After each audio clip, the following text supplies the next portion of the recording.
आपको भी ऐसा लगता है कि अगर आपको एक स्मॉल बिजनेस करना है तो इसके लिए भी आपको कम से कम लाखों रुपए चाहिए होंगे। अरे भाई, हर कोई अंबानी या अडानी नहीं होता, बट हर इंसान में एक बिजनेसमैन जरूर छुपा होता है। बस चाहिए होती है थोड़ी समझ और सही डायरेक्शन। आप चाहो तो 1,000 रुपए की इन्वेस्टमेंट से भी अपना खुद का बिजनेस खड़ा कर सकते हो। शायद आपको लग रहा होगा कि ये कैसी लॉजिकल बातें कर रहा हूं मैं। 1,000 रुपए में आजकल क्या ही मिलता है, एक फैंसी कॉफी या मूवी की टिकट। इतने में बिजनेस कोई कैसे शुरू कर लेगा? बट बिलीव मी, ऐसा पॉसिबल है एंड बहुत सारे लोगों ने ऐसे बिजनेस करके भी दिखाया है। कौन कौन से हैं वो बिजनेस आइडियाज अभी आगे मैं आपको बताऊंगा। और सिर्फ 1,000 ही नहीं, अगर आपका बजट 10,000 का है या 50 तक का भी है तो इनमें आप कौन कौन से बिजनेस कर सकते हो आज ये भी आपको पता चलेगा। तो हमेशा की तरह ये वीडियो बहुत नॉलेज देकर जाएगी आपको, इसलिए आखिर तक इस वीडियो को बहुत ध्यान से देखना। Idea number 1। दोस्तों, कई लोगों का ड्रीम होता है कि उनका खुद का एक रेस्टोरेंट हो जहां कस्टमर्स की डिमांड पर वो खाना सर्व कर सकें। लेकिन क्योंकि एक रेस्टोरेंट खोलने की शुरुआत ही लाखों रुपए से होती है, तो इतने पैसे ना होने की वजह से उनका ये सपना बस सपना बनकर रह जाता है। बट क्लाउड किचन आपको ये मौका देता है कि आप ऐसा ही बिजनेस बहुत ही लो इन्वेस्टमेंट पर शुरू कर सकते हो। शायद आप में से कुछ लोग इसका नाम ही पहली बार सुन रहे होंगे, बट इंडिया में ये बिजनेस कुछ ही टाइम में बहुत ज्यादा ग्रो कर रहा है।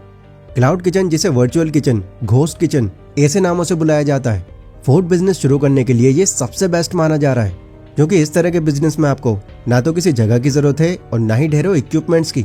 यहाँ पर शुरुआत करने के लिए जिन भी चीजों की जरूरत होती है वो तो आपके अपने किचन में ऑलरेडी अवेलेबल होते हैं। इसे स्टार्ट करने के लिए सबसे पहले तो आपको फूड सेफ्टी और स्टैंडर्ड्स अथॉरिटी ऑफ इंडिया यानी फसाई से लाइसेंस लेना पड़ेगा, जिसमें 100 रुपए से लेकर आपका 7,500 तक का खर्चा आ जाएगा। ये डिपेंड करेगा आपकी फूड कैटेगरी पर कि आप किस तरह का फूड बना रहे हो। एक बार आपने लाइसेंस अप्लाई कर दिया तो ये आपके अप्लाई करने के लगभग 30 मिनट्स के अंदर ही आपको मिल जाएगा। उसके बाद आप स्विगी, जोमैटो, फूड पांडा या फिर किसी भी तरह की फूड डिलीवरी एप्लीकेशन में अपने वर्चुअल रेस्टोरेंट को रजिस्टर कर सकते हो। रजिस्ट्रेशन कम्प्लीटली फ्री होगा, इसमें कोई चार्जेस नहीं लगेंगे। देन यहाँ आपका रेस्टोरेंट इन ऐप्स पर रजिस्टर हो जाने के बाद आपके फूड आइटम उन सभी ऐप्स पर शो होने लग जाएंगे एंड आपके मेन्यू से जो भी लोगों को पसंद आएगा वो ऑर्डर कर सकेंगे। अगर आपको दिन में 10 ऑर्डर भी मिलते हैं एंड आप अपने फूड का कार्ट पीट कर 100 रुपए भी रखते हो एक से, तो इजीली इससे आप दिन के 1,000 रुपए तक कमा सकते हो। देन फिर जब आपका बिजनेस चलने लगेगा, आपको अच्छे रिव्यूज मिलने लगेंगे, तब बिजनेस को आगे बढ़ाकर आप बाकी लोगों को हायर करके उसे और एक्सपेंड कर सकते हो। ये ज्यादातर जो ऑफिस जाने वाले होते हैं या जो स्टूडेंट्स होते हैं जिनके पास खुद कुक करने का टाइम नहीं होता, एक्चुअल में आपके टारगेट कस्टमर्स वही होते हैं। ऐसे लोगों को खासकर अगर आप अच्छी सर्विस देते हो तो ये आपके पॉजिटिव रिव्यूज बढ़ाने में काफी हेल्प कर देंगे आपकी। इस तरह से शुरुआत में ही आपका बिजनेस काफी ठीक से चलने लगेगा। जब एक बार आपका क्लाउड किचन स्टैब्लिश हो जाए, देन वहां से अच्छे ऑर्डर्स आने लग जाए, तो आपके पास बजट के साथ साथ एक मौका होगा कि आप चाहो तो अपने इस क्लाउड किचन को अब एक फिजिकल रेस्टोरेंट में भी बदल सकते हो। ओवरऑल अगर मैं बात करूं तो ये एक ऐसा बिजनेस है जिसे आप जितना एक्सपेंड करना चाहो उतना कर सकते हो। Business idea number 2। अब देखो, ये एक ऐसा बिजनेस है जिसमें रिस्क थोड़ा ज्यादा है, बट कम इन्वेस्टमेंट होने के बावजूद इसमें कमाई भी बहुत ज्यादा है। आपको पता है इंडिया में पॉपुलेशन बहुत तेजी से बढ़ रही है और अब तो हम पॉपुलेशन के मामले में नंबर 1 पर आ गए हैं।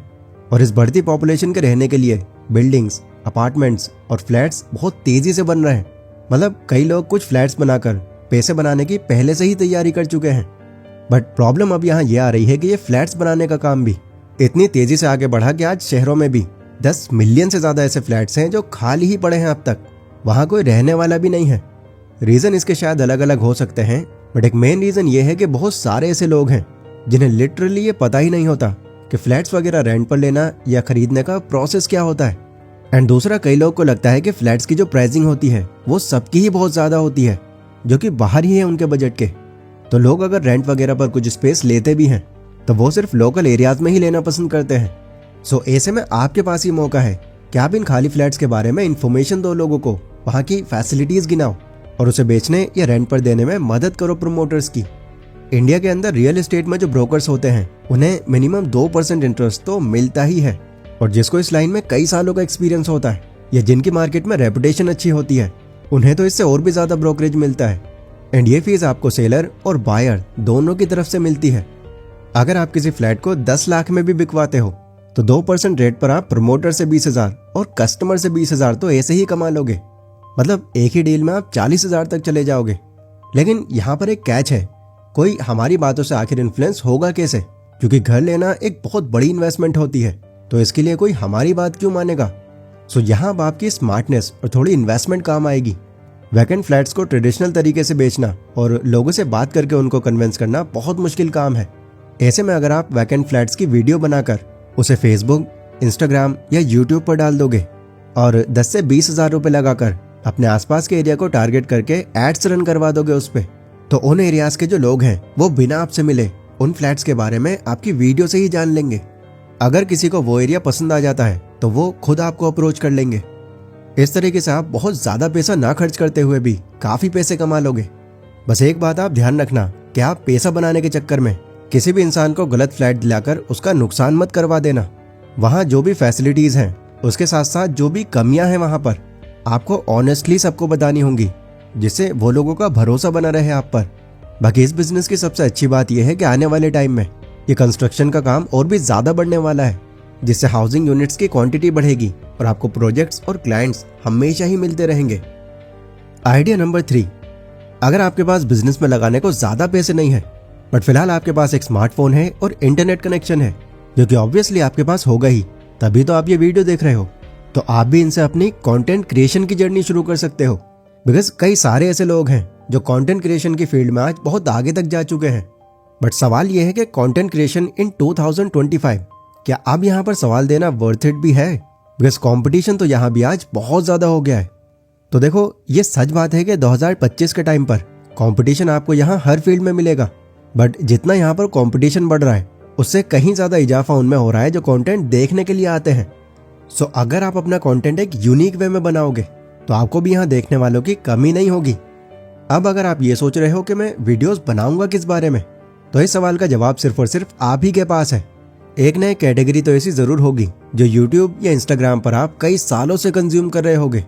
हो सकता है आपको फाइनेंस की वीडियोस देखना पसंद हो, जियोपॉलिटिकल वीडियोस आप ज्यादा देखते हो, टेक वीडियोस आपको अच्छी लगती हैं, या डॉक्यूमेंट्री वीडियोस में दिलचस्पी है आपकी। कोई भी ऐसा टॉपिक जो आप लंबे टाइम से देखते आ रहे हो, उसकी एक अच्छी खासी नॉलेज अभी तक हो चुकी होगी आपको। बस वही कैटेगरी आपको पकड़नी है और आपके हिसाब से जो भी आपको लगता है कि इसे और बेटर वे में कैसे प्रेजेंट कर सकते हैं, वो तरीके अपनाकर आप कंटेंट पर काम करना शुरू कर दो। जब आप खुद अपनी पसंदीदा कैटेगरी पर रिसर्च करोगे तो उसी कैटेगरी में आपको वीडियोस बनाने के लिए कई टॉपिक्स मिल जाएंगे। इनिशियल इन्वेस्टमेंट इसमें केवल आपकी एक माइक खरीदने में आएगी एंड हो सकता है आपको किसी एडिटिंग सॉफ्टवेयर या एडिटिंग एप्लीकेशन का सब्सक्रिप्शन लेना पड़े, बट फिर भी आपका टोटल हार्डली 5 से 10 हज़ार का खर्चा आएगा। अगर अपना कंटेंट आप एंगेजिंग और रिलेटेबल बनाते हो तो आपका एक बड़ा ऑडियंस बेस बनने में बहुत ज्यादा टाइम नहीं लगेगा। देन फिर आप brand promotion, monetisation, affiliate marketing, course selling and और भी बहुत तरीकों से पैसे कमा सकते हो। आइडिया नंबर 4, देखो, कंटेंट क्रिएशन में आपको सक्सेस मिले ना मिले, लेकिन ये चौथा जो आइडिया है, अगर इसमें आप एक्सपर्ट बन गए तो मैं आपको गारंटी दे सकता हूं कि आप जरूर ग्रो करोगे। एंड ये कैटेगरी है कंटेंट राइटिंग की। जब से यूट्यूब जैसे प्लेटफॉर्म्स आए हैं, इन्होंने कई लोगों की लाइफ बिल्कुल चेंज करके रख दी है। मतलब पहले जहां वो अपने छोटे मोटे काम से बस थोड़े ही पैसे कमा लेते थे, बट यूट्यूब पर शिफ्ट करके खुद को ग्रो करने के बाद आज वो लाखों रुपए कमा रहे हैं। अब कुछ लोग तो ऐसे होते हैं जिनको अपने कंटेंट की वाकई में नॉलेज होती है, बट कईयों के टॉपिक्स एक पर्टिकुलर टाइम पर आ जाने के बाद बिल्कुल खत्म ही हो जाते हैं या उन पर बाकी चीजों के चलते लोड ज्यादा पड़ जाता है। देन यहाँ अब उनको चैनल कंटिन्यू रखने के लिए कंटेंट राइटर की जरूरत पड़ती है, जो उनके लिए चैनल के रिगार्डिंग कंटेंट लिख पाए और उनका काम आसान कर पाए। तो ऐसे में आप अगर इस कंटेंट राइटिंग को एक्वायर कर लेते हो तो आपको अपने क्लाइंट्स ढूंढने में बहुत ज्यादा मेहनत नहीं करनी पड़ेगी, क्योंकि ये बात आप भी जानते हो कि आज हर 10 में से 4 लोग कंटेंट क्रिएशन की तरफ ही जा रहे हैं। तो एक तरफ जहां कंटेंट क्रिएटर्स बढ़ रहे हैं, वहीं दूसरी तरफ कंटेंट राइटर्स की डिमांड में भी एक बड़ा उछाल आ रहा है। बट अगेन, एक चीज आपको यहाँ पर पहले ही ध्यान में रखनी पड़ेगी। अगर आपको इस फील्ड में ज्यादा पैसे बनाना है और किसी भी क्रिएटर के साथ लंबे टाइम तक काम करना है, तो आपका एक अच्छा कंटेंट राइटर होना बहुत जरूरी है। क्योंकि अगर आपको किसी टॉपिक पर अच्छे से रिसर्च करना नहीं आता और आप जो भी आपके मन में आ रहा है बस वही लिखकर ऐसे ही भेज दे रहे हो, तो यकीन मानना आपका पहला ही क्लाइंट आपको बहुत ज्यादा डिमोटिवेट कर देगा।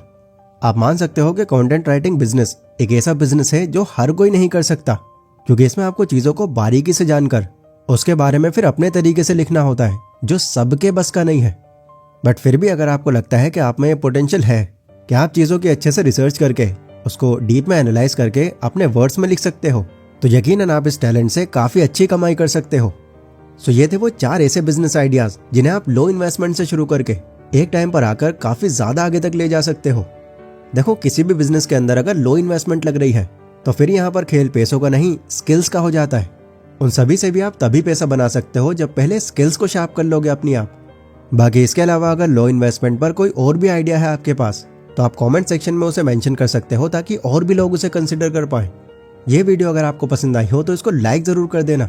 एंड मेरे जैसी एनिमेटेड वीडियोस बनाना अगर आप भी सीखना चाहते हो तो डिस्क्रिप्शन में मैंने इसके कंप्लीट कोर्स का लिंक दिया हुआ है, जहां से आप सिर्फ 399 रुपीज में इस तरह की कमाल की वीडियोस बनाना सिर्फ 20 दिनों में सीख सकते हो। बाकी टेक केयर और यहाँ तक बने रहने के लिए बहुत बहुत शुक्रिया।